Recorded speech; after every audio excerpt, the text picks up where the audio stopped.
A. Ok. J'ai failli mourir avec une pièce de 2 euros. B. Tellement j'étais vilain, j'ai rendu ma copine lesbienne. C. J'ai déjà goûté mon musper. Le titre, c'est pas ça. Hein. Le titre, c'est pas ça.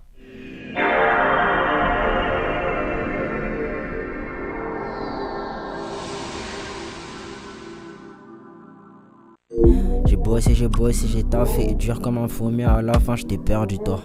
Hey, j'ai gagné ces dalles, j'ai gagné, mais t'es même pas là pour le voir, c'est dommage ça. Hey, on est même pas sous le même toit. Ça m'attriste un peu, je repense à toi au volant de la Maybach. Wagwan YouTube, ça dit quoi l'équipe, j'espère que vous allez bien. Moi ça va, alhamdoulilah, vous connaissez votre book. Puis je suis en train de débiter moi. Aujourd'hui la team, on est sur une vidéo de Kyo. Le jour où j'ai dû me battre avec un contrôleur. Les dramas, vous connaissez déjà la famille. Installez-vous confortablement, petite boisson, petite collation, on perd même pas de temps la famille. C'est parti, let's go. Parmi ces 3 anecdotes, laquelle est la vraie? A. Ok. J'ai failli mourir avec une pièce de 2 euros. B. Tellement j'étais vilain, j'ai rendu ma copine lesbienne. C. J'ai déjà goûté mon musper. Le titre, c'est pas ça. Hein. Le titre, c'est pas ça.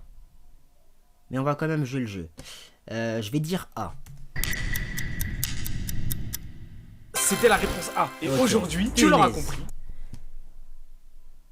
Oh, tu nous as fait flipper le sang. Dans cette vidéo, je vais te raconter 5 anecdotes. Et parmi les 5, une seule est la mienne. Et les autres sont des anecdotes d'abonnés ou des anecdotes que j'ai trouvées sur les réseaux sociaux. À toi de deviner laquelle est la mienne et je te dirai si tu avais raison à la fin de la vidéo. On va jouer le jeu, la team. Restez focus, concentré. Concentré. Actuellement, à côté de mes cours et de YouTube, je suis une formation de premier secours. Alors c'est une formation plutôt utile, donc si Faux. Celle-là, j'y crois pas direct. vous pouvez le faire, je vous conseillerais de la faire. Ça se fait sur 3 ans. Moi, c'est ma 2e année et franchement, il n'y a rien de compliqué. 3 ans à la formation de premier secours, dingue. Là, à ce niveau-là, fait une licence en IFSI, ma gueule.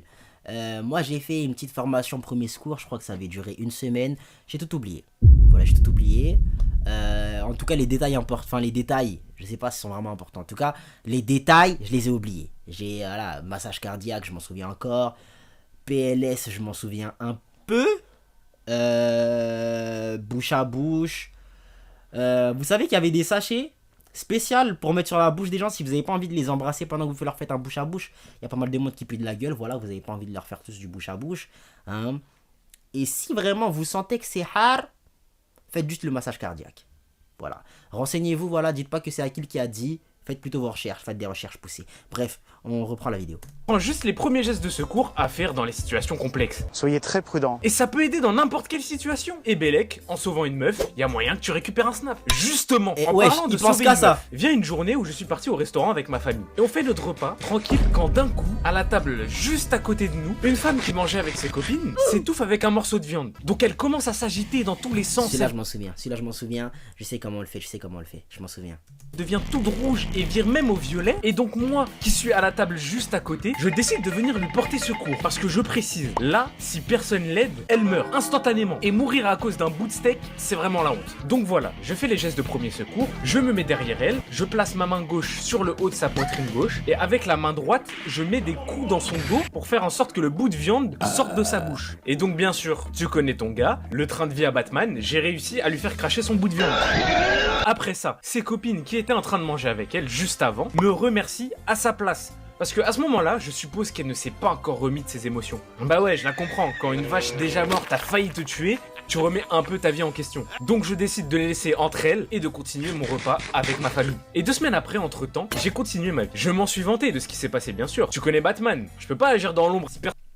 Aux States, une situation comme celle-là, tu peux finir avec un procès. J'ai entendu l'histoire d'un homme qu'on a ramené au tribunal parce qu'il a sauvé la vie d'une femme. Pourquoi la meuf a porté plainte?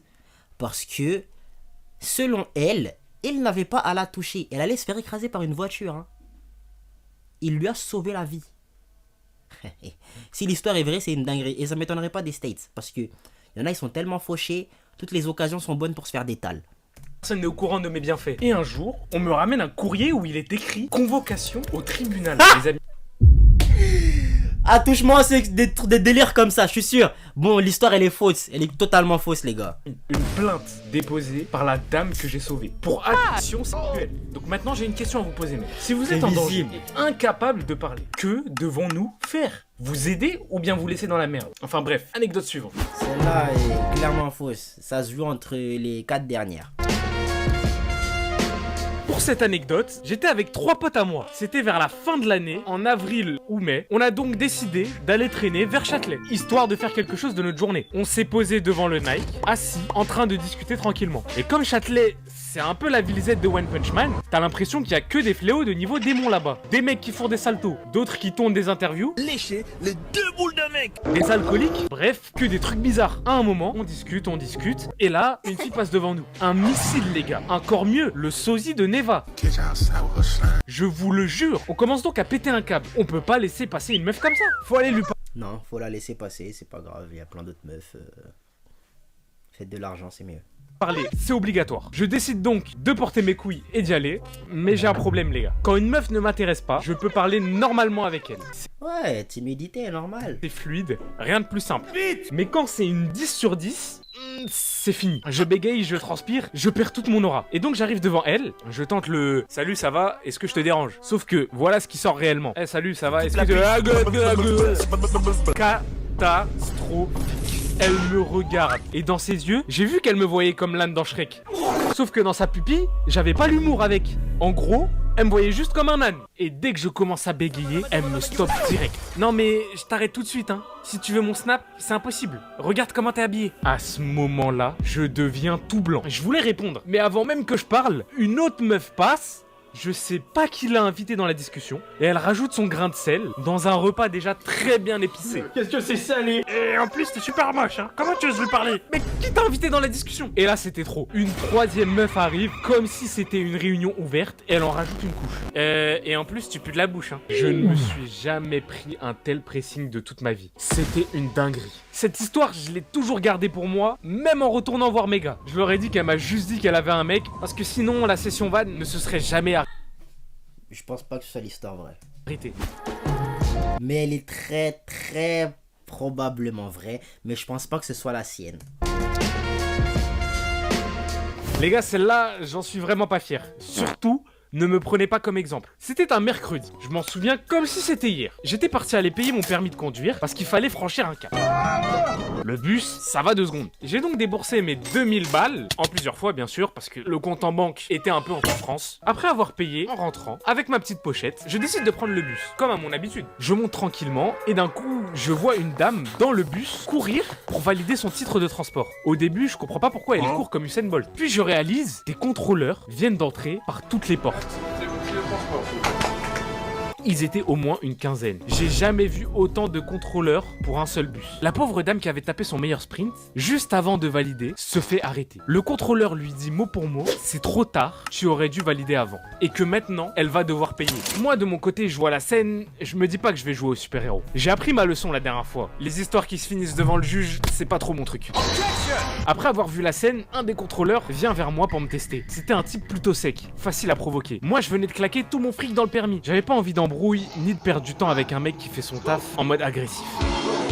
Je joue donc le mec sur son téléphone. J'évite la ice contact, mais je vois qu'il se rapproche de moi. Et d'un coup, il me met la pression. Titre de transport, monsieur. Tu ne commences pas à me chauffer par le callback. Je fouille mes poches et je réalise que je l'ai oublié. Je lui explique calmement que c'est un oubli, que je paye tous les mois normalement, et que j'étais pressé et que j'ai oublié mon pass chez moi dans la précipitation. Il me regarde comme si j'étais la dernière des merdes. Il prend sa machine et la colle à mon Apple Pay pour tenter un contrôle furtif. Sans réfléchir, je le pousse en criant. Mais t'es malade ou quoi? Lui paye pour tenter un contrôle furtif. Comme si j'étais la dernière des merdes, il prend sa machine et la colle à mon Apple Pay pour tenter un contrôle furtif. Sans On peut faire ça?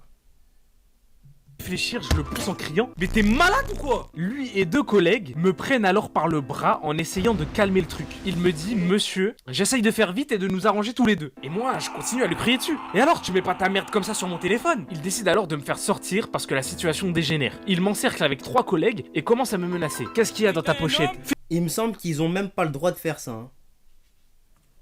Ils ont pas le droit de faire ça. Il me semble que c'est pas leur travail ça à la base. Tu peux très bien partir. Normalement. vite, on appelle la police. Et là, tu vas repartir mal, mon copain. Ils essayent de me fouiller, ils me mettent la pression. Et là, tu vas pas le croire. J'ai fait une connerie. J'ai déclenché ma meilleure balayette. Bon, faut préciser un truc. Le contrôleur était petit, environ 1m60. Je n'ai même pas mis 10% de ma force, mais il est parti par terre plus vite que prévu. J'étais choqué à quel point il semblait frêle. Après cette prise, j'avais plus le choix. Fallait que je me tire. Sinon, je finissais au poste. Et franchement, 24 heures de garde à vue, ça m'intéressait pas. J'ai pris mes jambes à mon cou et j'ai sprinté à fond pendant 5 minutes. En regardant derrière moi, j'ai vu qu'il me laissait partir comme si de rien n'était. Donc plus tard, en me renseignant, j'ai appris que les contrôleurs n'ont pas le droit de te poursuivre ni de te toucher hors cadre légal. Vu ça, Ils ont littéralement pas le droit de te bloquer. Tu peux partir tranquillement. j'ai commencé à profiter de la règle. Aujourd'hui, j'assume que c'était con et dangereux. Voilà, faut le dire. Je dis juste que c'est une faute que j'ai faite et que je regrette un peu la tournure des événements. Je pense pas non plus que ce soit la vraie histoire, elle est dans le titre de la vidéo. C'est trop facile. Ok, mais je commence à douter sur le fait que l'histoire 2 est peut-être vraie. Voilà. Cette anecdote, elle m'énerve, genre premier degré. Quand j'étais petit, on était pauvres. Ma mère m'élevait seule, mon père s'en battait les couilles de moi, faut le dire. Il m'a presque abandonné, voilà, on peut le dire. Donc ma mère faisait ce qu'elle pouvait pour subvenir à mes besoins. Je pense que la 4 est fausse. Je vois mal Kyo parler de ses parents comme ça en vidéo. Bon, je le connais pas vraiment, mais le peu que j'ai vu, je l'ai jamais entendu parler de ses parents, donc je sais pas. Je pense pas que ce soit son histoire celle-là. Et à l'école primaire, je voyais tous les gamins avec des cartes Pokémon et moi j'en avais aucune. Donc je demandais gentiment à mes potes s'ils pouvaient me donner leur double. Et ma collection se résumait à 80% d'énergie et 20% de Nucleos. Oui, Nucleos, ce Pokémon qui ressemble à un bzz. Un jour, ma mère m'a finalement acheté 2 paquets de cartes. Pas par gentillesse, juste parce que je lui ai demandé 150 fois avant qu'elle cède. Et en rentrant chez moi, j'ai ouvert ces 2 paquets. Et dedans, un Dracofeu noir.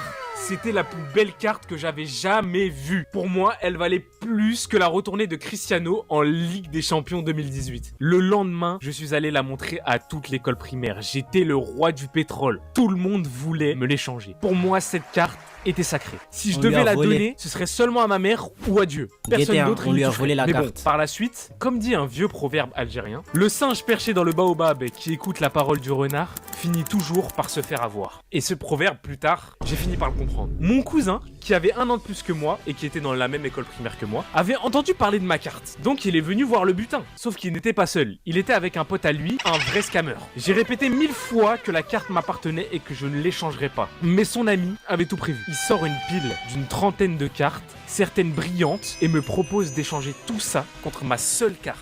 Moi, gamin de 6 ans, quand je vois autant de cartes briller, je me dis pourquoi pas. Surtout que mon cousin me glisse une phrase que je n'oublierai jamais. Tu peux pas te faire arnaquer, on est de la même famille. Logiquement, il a pas tort. On n'arnaque pas un membre de sa famille, non? Donc après un pressing intensif, j'accepte le deal. 2 ans plus tard, quand j'ai enfin compris la vraie valeur des cartes Pokémon, j'ai réalisé que je m'étais fait totalement entuber. Je me suis fait scammer un Dracofeu noir pour 3 magnétiques. Pour ceux qui connaissent pas Pokémon, en gros, c'est comme échanger Lamine Yamal contre 3 Anthony. Donc, je suis allé voir mon cousin pour lui demander de me rendre la carte. Mais 2 ans après, c'est trop tard. La connerie était déjà faite. Donc j'avais l'impression de me faire enfoncer un énorme doigt dans le cul. Et jusqu'à aujourd'hui, j'ai l'impression d'avoir toujours le majeur enfoncé dans le derrière. Bon, je pensais qu'elle était fausse cette histoire, mais je commence à me dire que peut-être, pour l'instant, moi je pense que c'est soit 2, soit 4. Vous le savez sûrement, mais comme beaucoup d'Arabes, j'ai énormément de cousins. Et j'en ai un qui n'est pas vraiment mon cousin. Nos parents sont amis depuis qu'ils sont petits. Et comme on se connaît depuis la naissance, on se considère comme de la famille. Je sais que beaucoup vont se reconnaître dans ce que je vais dire. On se sait, c'est la famille, même sans le même sang. Donc un jour, il vient chez moi, on joue tranquillement à la play, et à un moment on s'ennuie. Donc on décide d'aller au City jouer au foot. Je prends mon ballon, complètement abîmé parce que j'étais un enfant pas soigné du tout, et on y va. On commence à jouer, je vais dans les cages, et lui il enchaîne les frappes. J'arrête tout, pas une seule frappe ne passe. T'avais jamais vu un gardien comme moi, on aurait dit Mark Landers. Mais forcément, la puissance du DZ, ça réveille l'orgueil de mon cousin. Je décide d'utiliser la fameuse technique du rage bait, histoire qui s'applique un peu. Tu sais, quand t'es gosse, cette technique marche à tous les coups. Je balance un petit « Bah dis donc, t'es devenu nul de foot ou quoi ?» Et là, d'un coup, ces frappes de Il a pété une vitre, il a pété une voiture, il a pété un truc. Je préchote. viennent 10 fois plus puissantes. Je me suis pris pour un mélange de Mark Evans et de Lee Yang. Je me suis senti invincible. Et après 2-3 minutes de missiles dans les cages, je décide de pousser le jeu encore plus loin. Vas-y, la prochaine, tu arrêtes à une main. Et tu sais quoi, frappe encore plus fort, lâche-toi. Je sais pas pourquoi, mais cette phrase l'a transcendé. Il m'a sorti un Big Bang venu de nulle part. J'ai vu flou. La balle arrive à une vitesse incroyable, mais impossible pour moi de mettre la deuxième main. J'ai ma fierté et je peux pas reculer. Et là, Mon bras se pète en deux. Il a pété un truc, mais pas un objet, quoi. Net comme un mikado. La douleur est horrible. Je dis donc à mon cousin qu'on doit rentrer direct. En arrivant, ma mère me sort le classique. T'inquiète, demain, ça ira mieux. Sauf que le lendemain, c'est encore pire. Donc direction les urgences. Radio IRM, verdict, fracture du poignet. Résultat, 3 mois de plâtre. Et voilà comment, en voulant imiter Mark Evans, je me suis cassé le bras pour la première fois. Voilà, c'est la fin de mes anecdotes. Selon mes pronostics, la vraie histoire... Allez. Pour moi, ça joue entre la 2 et la 4. Mais celle qui m'a l'air le plus probable, c'est peut-être la 4. Bon. Entre 2 et 4, mais on met notre argent. Boum. On met notre argent. Je mets mon argent, dites-moi vous mettrez votre argent sur laquelle. Moi je mets mon argent sur la 4e histoire. Mais avant de vous révéler la vérité, je vais vous poser la question. Selon vous, laquelle parmi les 5 anecdotes que j'ai racontées est la mienne? Allez, la je 4. vous laisse 10 secondes pour me le dire en commentaire. Et en attendant, si ce n'est pas déjà fait, abonnez-vous à la chaîne, likez, ça me fait extrêmement plaisir. Et surtout, si vous voulez une autre partie avec vos anecdotes, venez sur Insta ou Discord, je les lirai avec plaisir. Fin du compte à rebours, l'anecdote qui est la mienne est donc... La 4. L'anecdote numéro 5, le braquage. Chier! Punaise.